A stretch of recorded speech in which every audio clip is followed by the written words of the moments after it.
Here you can see the first 50 aluminum cast bell housings are done and ready to go. I'm gonna be shipping these out next week. I have a bunch of them already pre-sold, but there are some left here. I'm gonna get them up on the website so they're available for purchase individually as well as in the GR700A kits. So the GR700A, A for aluminum, for the aluminum bell. So these are gonna have some advantages over the steel bell, not only in price point, but also in ease of install. So you're not gonna need an index plate for this to make sure that it is aligned on the block. They are precision machined to be within 5 thou. So we checked this on 4 blocks and everything is great.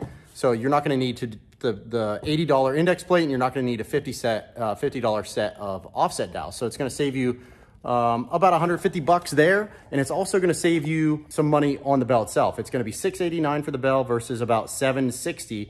So about 250 bucks roughly cost difference. And there's no real disadvantage to it other than it's not SFI certified for drag racing. So if you're a street car guy, this is definitely the bell for you. Not to mention the time involved to do the indexing. Let's talk about the pros and cons between a SFI steel bell housing like the QuickTime unit and an aluminum bell. So the first thing is resonance. So the noise levels that you get from a steel bell. So a steel bell is 100% rigid. It's a thinner material and it's steel. So it's kind of like a typical bell that makes noise. So if you hit a Liberty bell with a hammer, you're gonna hear that dong and it's gonna ring for a long time. All the transmission, engine noise, clutch noise, all resonates from that bell. The aluminum bells are like an OEM bell that you would get on a normal transmission, and they tend to dampen the noise more, and they're generally quiet.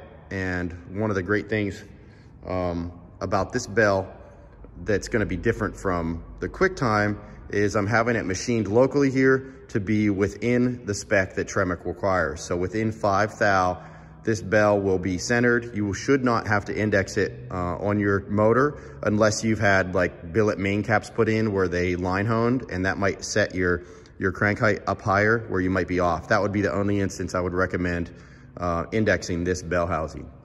So on the QuickTime, I've had lots of complaints, guys that are trying to install these in their car, in the garage, on jack stands, is the dowel pins. Sometimes those dowel pins just do not come out easily, and you're in there using vice grips, trying to get them out. Sometimes the vice grips rip the dowel up to the point where you can't even get it out. You have to weld to it to pull the dowel out. So, and then you have to buy the $50 offset dowels from QuickTime as well. So it just makes a lot more work. It probably adds, 3 hours to an install to do the indexing of a bell. The aluminum bell, you will not have that.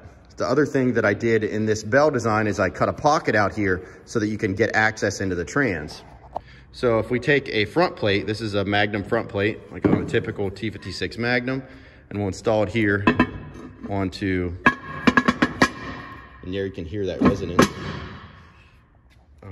There you could hear the resonance noise and the ringing noise. This is all the more room you have to see up in there to see your bearing, air gap, and you can't really do any work at all with that front plate on there with the bell installed. That's all you get. So the one thing I wanted to do was try to get a little more access in here so that you could maybe adjust your bearing if need be.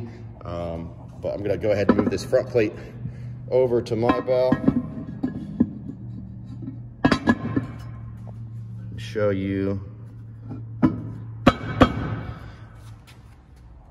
It's not on there all the way. I'd have to slightly tap it in. This is a prototype bell, so we're still working on the dimensioning of the hole pattern. But you can see I can actually get my hand in here and work. So if I needed to, I could probably get a wrench in here and adjust my release bearing, which would be mounted on the front plate there with the input shaft passing through. So plenty of room, even though it's not installed all the way. You can see how much room I have in there. So that's one of the nice things about these bells as well. It's gonna have access to work on the car, which is similar to like the V160. It has an access panel here and an access panel on the other side as well. But this should be plenty for you to work with.